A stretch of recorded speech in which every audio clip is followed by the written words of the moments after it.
മഹാലക്ഷ്മി സീരിയലിൻ്റെ പുതിയൊരു എപ്പിസോഡിലോട്ട് എല്ലാവർക്കും സ്വാഗതം. അങ്ങനെ വാമദേവനോടായിട്ട് പ്രതാപൻ പറയുന്നുണ്ട്, എൻ്റെ മോള് പോയതിന് ശേഷം എന്താണോ അവിടുത്തെ അവസ്ഥ, അവളാണെങ്കിൽ ലക്ഷ്മിയും കണ്ണനും കുഞ്ഞുമായിട്ട് ജീവിക്കുന്നത് കാണുമ്പോഴേക്കും അവൾക്കാണെങ്കിൽ ആകെ പഴയ പോലത്തെ സ്വഭാവം വരുമെന്ന് പറയുമ്പോൾ വാമദേവൻ പറയുന്നുണ്ട്, നിൻ്റെ മോളല്ലേ, നിൻ്റെ മോൾക്ക് ഉണ്ടായില്ലെങ്കിലല്ലേ അത്ഭുതമുള്ളൂ എന്നെല്ലാം പറയുമ്പോൾ പിന്നെ ഒരു കാര്യത്തിൽ നിനക്ക് സമാധാനിക്കാം. ഉണ്ണിയാണെങ്കിൽ പിശുക്കനാണെങ്കിലും അവനിക്ക് എല്ലാവരെയും പോലെ എഴുന്നേറ്റ് നടക്കാനുള്ള കഴിവുണ്ടല്ലോ, കണ്ണനാണെങ്കിൽ ആ കഴിവില്ലല്ലോ എന്നുള്ള ഒറ്റ സമാധാനം നിനക്ക് ഉണ്ടല്ലോ എന്നെല്ലാം പറയുമ്പോഴേക്കും അപ്പോൾ നീ കാര്യങ്ങളൊന്നും അറിഞ്ഞില്ലേ എന്ന് ചോദിക്കുകയാണ് പ്രതാപൻ. കണ്ണനിപ്പോൾ നല്ലപോലെ നടക്കാമെന്ന് പറയുകയാണ്.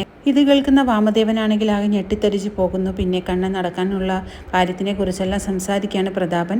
മോഹിനിയുടെ പിറന്നാളിന് കണ്ണനും മഹാലക്ഷ്മിയും വന്ന് കേക്ക് കട്ട് ചെയ്ത സമയത്ത് ഞാൻ മഹാലക്ഷ്മിയുടെ കഴുത്തൊന്ന് കണ്ടിക്കാനായിട്ട് ശ്രമിച്ചപ്പോൾ കണ്ണനാണെങ്കിൽ ചാടി വന്ന് എന്നെ നല്ല രീതിക്ക് മർദ്ദിക്കുകയാണ് ഉണ്ടായത്. അപ്പോഴാണ് ഞാൻ അറിയുന്നത് കണ്ണന് നടക്കാൻ പറ്റുമെന്നുള്ള കാര്യമെന്ന് പറയുമ്പോൾ വാമദേവൻ ഇതൊന്നും വിശ്വസിക്കാനായിട്ട് പറ്റുന്നില്ല. അപ്പോഴേക്കും വാമദേവൻ പറയുന്നുണ്ട്, മേഘന ഇവൻ തന്നെയായിരിക്കും ഉപദ്രവിച്ചതെന്ന് പറയുമ്പോൾ അതിനെന്താണ് സംശയം, മേഘന ഇവനെ കൊല്ലാൻ ശ്രമിച്ച സമയത്ത് സ്വയരക്ഷയ്ക്ക് വേണ്ടി കണ്ണൻ തന്നെയായിരിക്കും കല്ലെടുത്ത് അവൻ്റെ തലയിലിട്ടതെന്നെല്ലാം പറയുമ്പോഴേക്കും ഇത് കേൾക്കുന്ന വാമദേവനാകെ ഞെട്ടിത്തരിച്ച് പോവുകയാണ്.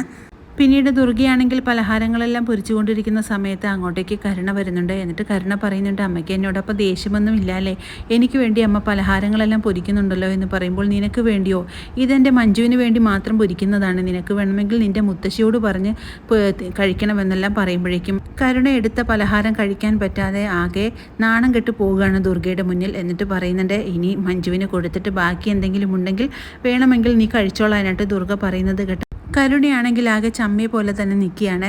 ദുർഗ പറയുന്നുണ്ട്, നിന്നെ എനിക്ക് ഒരിക്കലും സ്നേഹിക്കാനായിട്ട് പറ്റില്ലടി, നിൻ്റെ വയറ്റിൽ കിടക്കുന്ന കുഞ്ഞ് എൻ്റെ വിശ്വേട്ടൻ്റെ കൊലയാളിയുടെ പേരക്കുട്ടിയാണെന്നെല്ലാം ദുർഗ പറയുമ്പോഴേക്കും കരുണ പറയുന്നുണ്ട്, ഇത് ഉണ്ണിയേട്ടൻ്റെ കുഞ്ഞല്ലേ എന്ന് പറയുമ്പോൾ നിന്നെ ഇനി എനിക്കൊരിക്കലും രാജകുമാരിയായിട്ട് വാഴിക്കാനായിട്ട് പറ്റില്ലടി, നീ എൻ്റെ ഭർത്താവിൻ്റെ കൊലയാളിയുടെ മകളാണെന്നുള്ള കാര്യം നീ മറന്നു പോകരുതെന്നെല്ലാം ദുർഗ പറയുന്നത് കേട്ട് ആകെ വല്ലാത്തൊരവസ്ഥയിൽ തന്നെ നിൽക്കുകയാണ് കരുണ. എൻ്റെ ആങ്ങളയുടെ വാക്ക് കേട്ട് കണ്ണനെ ഞാൻ ഒരുപാട് ഉപദ്രവിച്ചിട്ടുണ്ടെന്നും അതുകൊണ്ട് അതൊക്കെ ഇപ്പോൾ ഓർക്കുമ്പോൾ എനിക്ക് സങ്കടമാണെന്നെല്ലാം ഉള്ള കാര്യം കരുണയോട് ദുർഗ പറയുന്നുണ്ട്. അപ്പോൾ കരുണ പറയുന്നുണ്ട്, അമ്മ ഇങ്ങനെയെല്ലാം മാറിപ്പോകുമെന്ന് ഞാൻ ഒരിക്കലും വിചാരിച്ചില്ല എന്ന് പറയുന്നുണ്ട്. എൻ്റെ കണ്ണൻ നല്ലവനാണെന്നും അവന് നല്ല ഒരു മഹാലക്ഷ്മി പോലത്തെ ഒരു ഭാര്യയെ കിട്ടിയെന്നും എൻ്റെ ഉണ്ണി എൻ്റെ ആങ്ങളയുടെ സ്വഭാവമാണെന്നും അതുകൊണ്ട് നിന്നെപ്പോലെയുള്ള ദുഷ്ടതയെ അവന് ഭാര്യയായി കിട്ടിയെന്നെല്ലാം ദുർഗ പറയുന്നത് കേട്ട ദേഷ്യം വരികയാണ് നമ്മുടെ കരുണയ്ക്ക്. പിന്നീട് പലഹാരങ്ങളെല്ലാം പൊരിച്ചുകൊണ്ട് മഞ്ജുവിൻ്റെ വീട്ടിലോട്ട് പോവുകയാണ് നമ്മുടെ ദുർഗയെ കാണുന്നതും മഞ്ജുവിനാണെങ്കിൽ ആകെ ദേഷ്യം വരുന്നുണ്ട്. മഞ്ജു ചോദിക്കുന്നുണ്ട്, നിങ്ങൾ എന്തിനാണ് ഇങ്ങോട്ട് വന്നത്, നിങ്ങളോട് ഇങ്ങോട്ട് വരരുതെന്നല്ലേ പറഞ്ഞതെന്നെല്ലാം പറയുമ്പോഴേക്കും മോളെ നീ അങ്ങനെ പറയരുത്, നീ വയറ്റിലായിരിക്കുന്ന ഒരു പെൺകുട്ടിയല്ലേ, നിനക്ക് വേണ്ടി ഞാൻ കുറച്ച് പലഹാരങ്ങൾ കൊണ്ടുവന്നിട്ടുണ്ട്, അത് നീ കഴിക്കണം മോളെ എന്നെല്ലാം പറയുമ്പോഴേക്കും മഞ്ജു പറയുന്നുണ്ട്, എനിക്ക് വേണ്ടി നിങ്ങൾ പലഹാരങ്ങളൊന്നും കൊണ്ടുവരണ്ട, ഇതിൽ എന്തൊക്കെ ചേർത്തിട്ടുണ്ടെന്ന് ഞാൻ എന്ത് വിശ്വസിച്ച് ഈ പലഹാരങ്ങൾ ഞാൻ കഴിക്കുമെന്ന് ചോദിക്കുകയാണ്. എൻ്റെ കുഞ്ഞിനെ കളയാനുള്ള എല്ലാ തന്ത്രങ്ങളും നിങ്ങൾ ഇതിൽ ഉപയോഗിച്ചിട്ടുണ്ടാവും, അതുകൊണ്ട് എനിക്ക് ഈ പലഹാരങ്ങളൊന്നും വേണ്ട എന്ന് പറഞ്ഞുകൊണ്ട് അവിടെ നിന്നും ദുർഗയോട് ഇറങ്ങിപ്പോകാനായിട്ട് പറയുകയാണ്. ഇത് കേൾക്കുന്ന സാഗറും പറയുന്നുണ്ട്, എൻ്റെ കുഞ്ഞിനെ നശിപ്പിക്കാനായിട്ട് ഓരോ പലഹാരങ്ങൾ ഉണ്ടാക്കിക്കൊണ്ട് വന്നിരിക്കുന്നു, ഇതൊന്നും ഇവിടെ ആർക്കും വേണ്ട എന്നെല്ലാം പറഞ്ഞുകൊണ്ട് ദുർഗയെ അവിടെ നിന്ന് ആട്ടി ഇറക്കുകയാണ് മഞ്ജുവും സാഗറും. ഇത് കേൾക്കുന്ന ദുർഗയാണെങ്കിൽ ആകെ സങ്കടത്തോടു കൂടി മഞ്ജുവിൻ്റെ വീട്ടിൽ നിന്നും പോവുകയാണ്.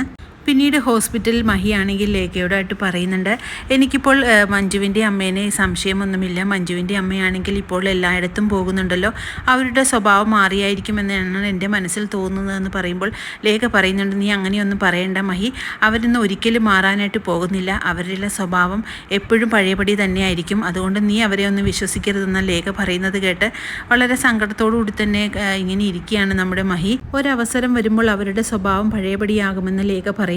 അതേസമയം അങ്ങോട്ടേക്ക് ദുർഗ വരുന്നുണ്ട്. ദുർഗയെ കാണുന്നത് ലേഖയ്ക്കാണെങ്കിൽ ആകെ ദേഷ്യം വരുന്നുണ്ട്. അങ്ങനെ ദുർഗ കുഞ്ഞിൻ്റെ അടുത്ത് ചെന്ന് കുഞ്ഞിനെ വളരെ ഓമനത്വത്തോടു തന്നെ നോക്കുന്നു. അപ്പോഴേക്കും ദുർഗ പറയുന്നുണ്ട്, മോളെ ഞാൻ കുറച്ച് കുഞ്ഞുടുപ്പുകളെല്ലാം മേടിച്ചിട്ടുണ്ട്, മോൾ അത് വേണ്ട എന്ന് പറയരുതെന്ന് പറയുകയാണ്. അതേസമയം മഞ്ജുവിൻ്റെ അടുത്ത് പോയിട്ട് മഞ്ജുവിന് പലഹാരങ്ങളൊന്നും കൊടുത്തിട്ട് അവൾ അതൊന്നും വാങ്ങിച്ചില്ല, അതൊക്കെ എനിക്ക് തന്നെ തിരിച്ചു തന്നു എന്നിട്ട് പറഞ്ഞു അതിൽ അമ്മയെല്ലാം വിഷം ചേർത്തിട്ടാണ് കൊണ്ടുവന്നിരിക്കുന്നത്, അതുകൊണ്ട് ആ പലഹാരം കഴിച്ചിട്ടുണ്ടെങ്കിൽ എൻ്റെ കുഞ്ഞ് നഷ്ടപ്പെടും, അതുകൊണ്ട് തിരിച്ചു കൊണ്ടുപോക്കാളെന്നെല്ലാം പറഞ്ഞുകൊണ്ട് എന്നെ അവിടെ നിന്ന് മാട്ടി ഇറക്കി വിട്ടു. മോളെ അവളെ പറഞ്ഞിട്ടൊന്നും കാര്യമില്ല, ഞാൻ ചെയ്തിട്ടുള്ള കാര്യങ്ങളെല്ലാം അങ്ങനെ തന്നെയല്ലേ, അതുകൊണ്ട് എനിക്കതിലൊരു വിഷമവുമില്ല എന്നെല്ലാം ദുർഗ പറഞ്ഞുകൊണ്ട് വളരെ സങ്കടപ്പെടുകയാണ്. ഇതെല്ലാം കേൾക്കുന്ന മഹിക്കാണെങ്കിൽ ആകെ സങ്കടമാകുന്നുണ്ട്. കാരണം ദുർഗയുടെ സങ്കടവും എല്ലാം കാണുമ്പോഴേക്കും മഹിക്കാണെങ്കിൽ വല്ലാത്തൊരു മനസ്സലിവ് തന്നെ ഉണ്ടാകുകയാണ് ദുർഗയോട്.